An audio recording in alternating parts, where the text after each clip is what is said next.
G'day folks, I thought I'd better turn on the camera to give people a short history lesson on the state of Israel and how it came to be, and let's begin. So it all started a long time ago when people, even before Christ, calling themselves, say, the Pharisees, believed that Abraham and Moses were putting animals on bench tops and lighting them on fire so God could smell the smoke coming from the animals' burning carcasses and be pleased with them. And so that's where it all began, this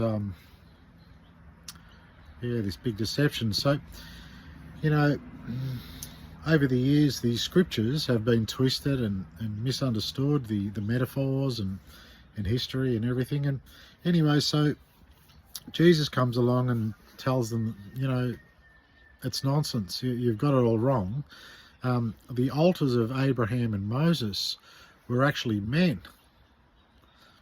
What do I mean by that? Well, in the Pharisaical story, these animals that were put on the benches were the sacrifice of the people.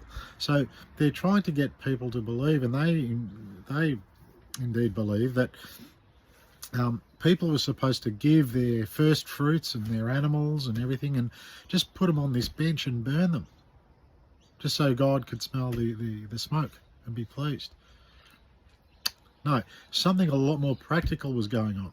Guys like Abraham and Moses, that exited the systems of their day, the new world orders of their day, the tyrannical, despotic tyrannies of their day, for lack of a better word. They went out from the state, let's put it that way, and there was no welfare system, that came about by forced offerings. So Rome, for example, gave the free bread and circuses.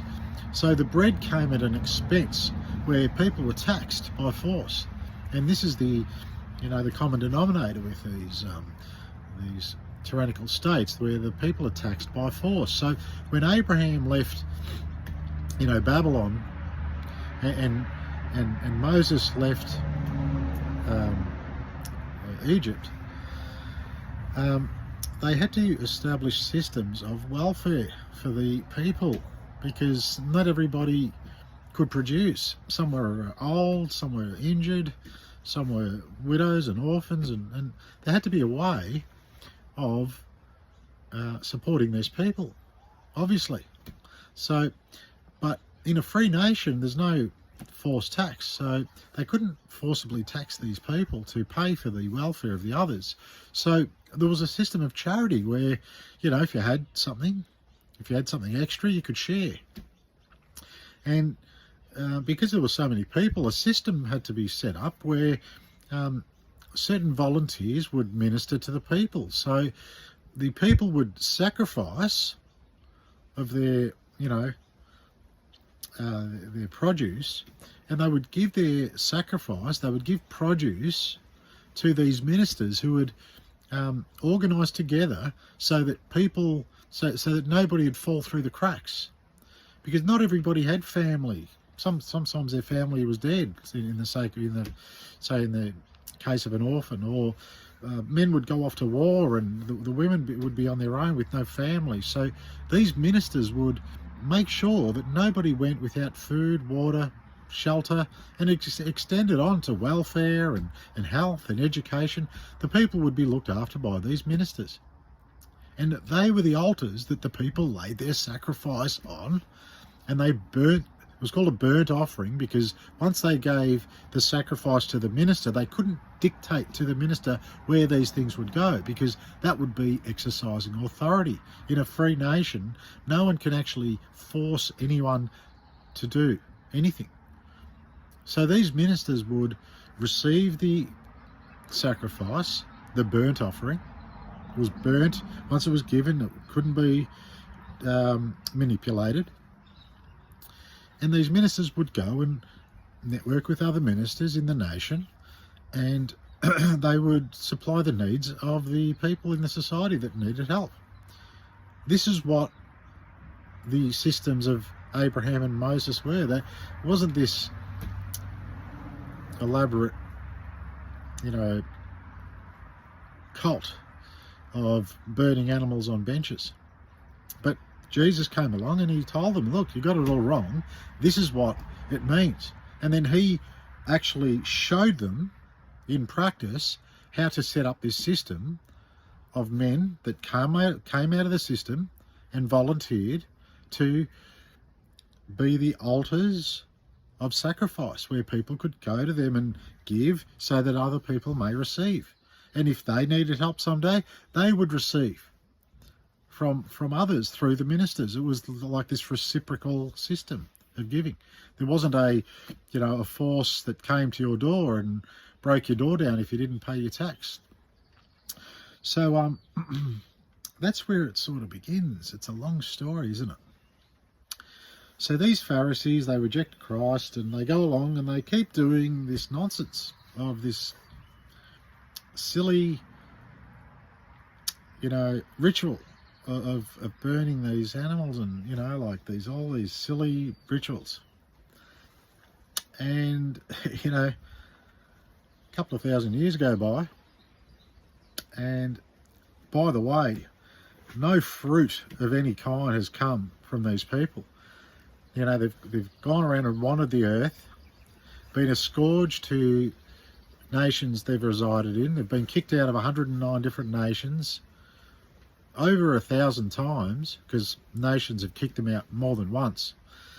But these particular people that have gone through time believing this nonsense have come along now, and because there is no morality, they concocted systems of finance and usury, and have come to enslave the earth with financial devices, banking,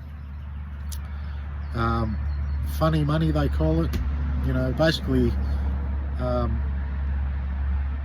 witchcraft and idolatry. And the world's gone into bondage because they didn't believe Jesus. They believed these people.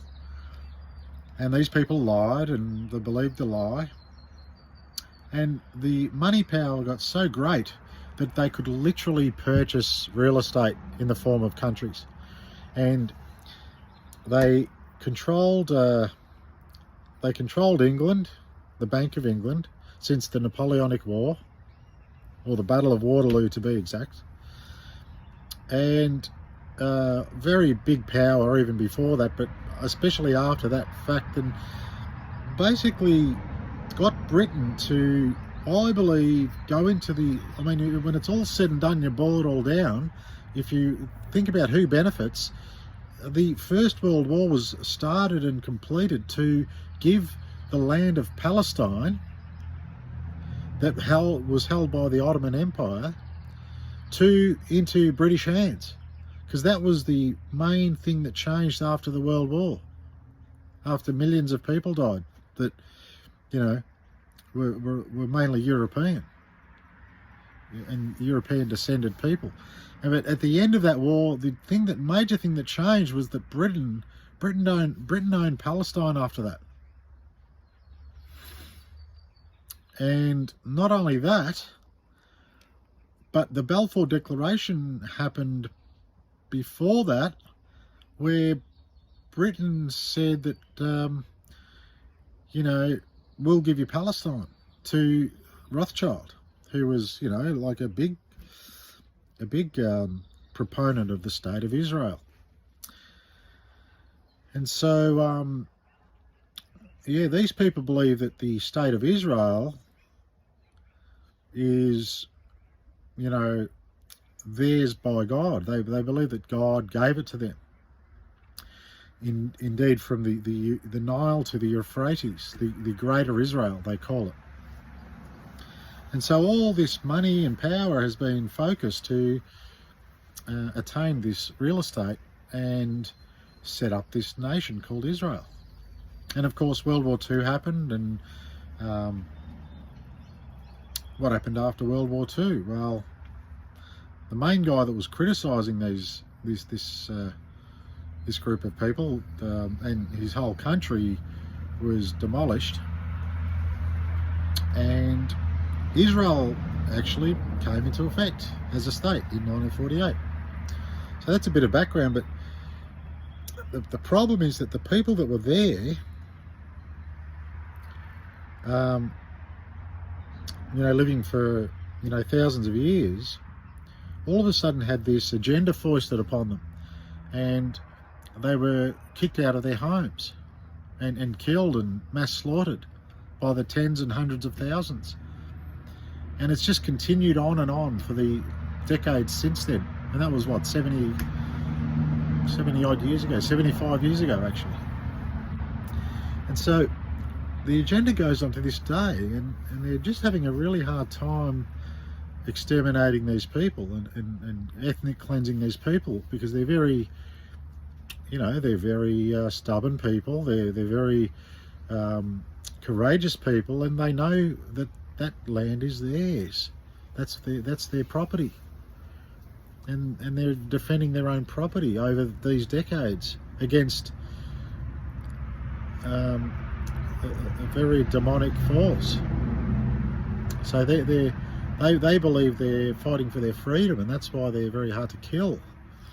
And now Israel wants to, the state of Israel wants to bomb the living daylights out of them. To date, at least 8,000 people are dead, civilians, like just day-to-day people. I haven't seen any pictures of militants dead, but, probably over 10,000 people are dead, because there's thousands of people under the rubble and they can't find them. And so that's the situation. And a lot of people in the world are waking up to this agenda now of Israel. A lot of people call it Zionism, because they're trying to manufacture this prophetic kingdom of Israel that's with this third temple, and it's all anti-Christian, it's all antichrist stuff, because they're trying to concoct this this narrative that puts them in charge of the world as God's chosen people. So but a lot of people are waking up to the whole narrative now, and even waking up to some of the history that could be false too, in World War II history in particular. They're taking another look at that now, and they're saying, hang on a minute, this looks like a big agenda here, and things don't add up. The numbers don't add up. And so, the problem now, though, is that the greatest military force in the world is subordinate to this agenda. And you see bipartisan support with both houses unanimously voting to, fund this agenda. And you see the new second in charge Speaker of the House saying the first bill is to support this agenda. And all of the West is subordinate to this agenda. So there's a bit of a problem here now, because we're not just talking about a bunch of terrorists in a localized area here that basically started the state of Israel like that, but we're talking about world power behind this now. So we have a situation now. The latest is that this state of Israel is actually bombing other areas of Israel, in particular called the West Bank, that isn't a Hamas stronghold. So Gaza is where Hamas is, and Hamas did this hostage-taking excursion the other week, a few weeks ago now, because of provocation by Israel, which you can look at. But anyway, the West Bank is being attacked now by Israel, but there's no Hamas there. So the narrative is like falling apart because it's all about Hamas, Hamas, Hamas, but really, really, really, it's all about ethnic cleansing and getting rid of these Palestinians that also occupy the West Bank. That's really the agenda. So why going into West Bank if it's all about Hamas? It's because it's not all about Hamas. It's about killing Palestinians, and it's all about Greater Israel. It's all about the Nile to the Euphrates. It's all about the headquarters of the New World Order. It's all about, the head of the snake wanting a place to reside, something like that. And it's not even funny because the whole world is getting drawn into this. If they've just done West Bank, which is the reason I brought it up, is because that's an escalation. That's showing the Arab world, hey, it's not just about Hamas, it's about all you dirty Arabs, including those ones in the West Bank. And they're also having incursions into Lebanon, which is a totally different country. Just lobbing bombs over there and put tanks going in there and things like this, because they know America is behind them. And Australia's behind them, and UK is behind them, and all the West is behind them. So they've got this chutzpah, you see, this false courage, this bravado.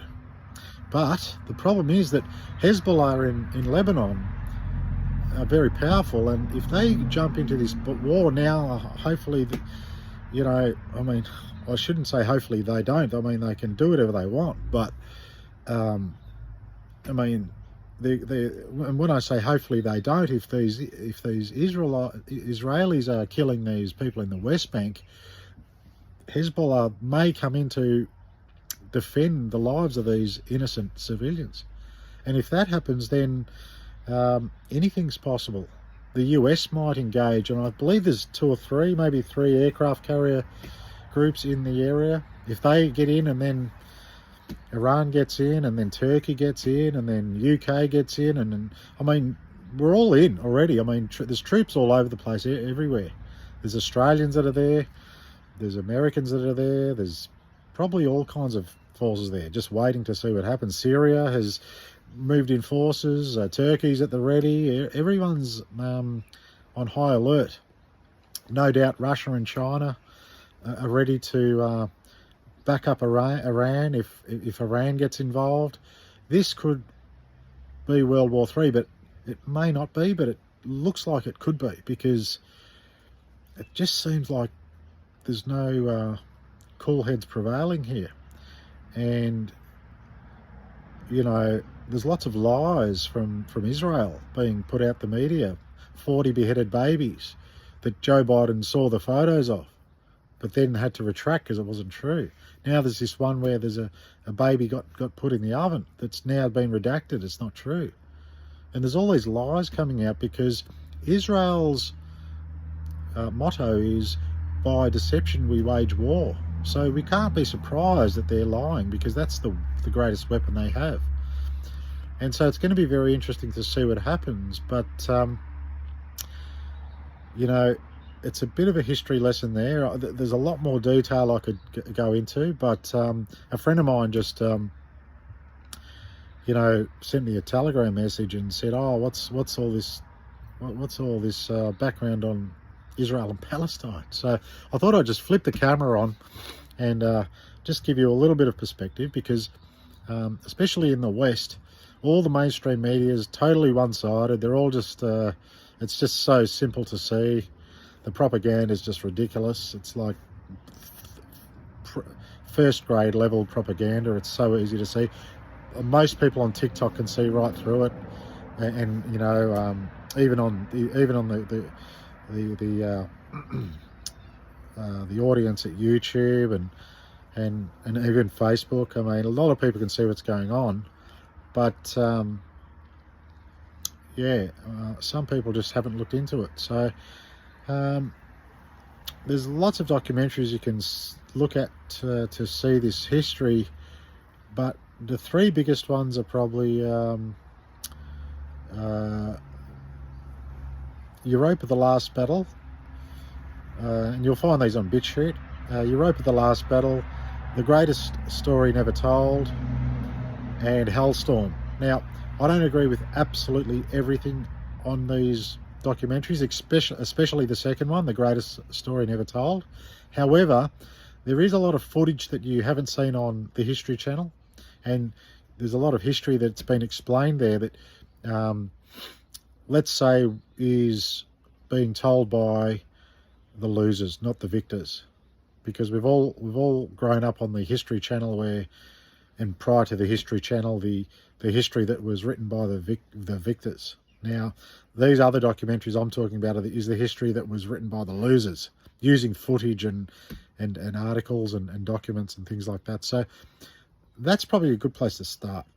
But then, there's many other sources. But I think I'll wrap it up there. It's gone on a bit now, but that's a brief history. And anyway, leave a comment and subscribe. And until next time, peace.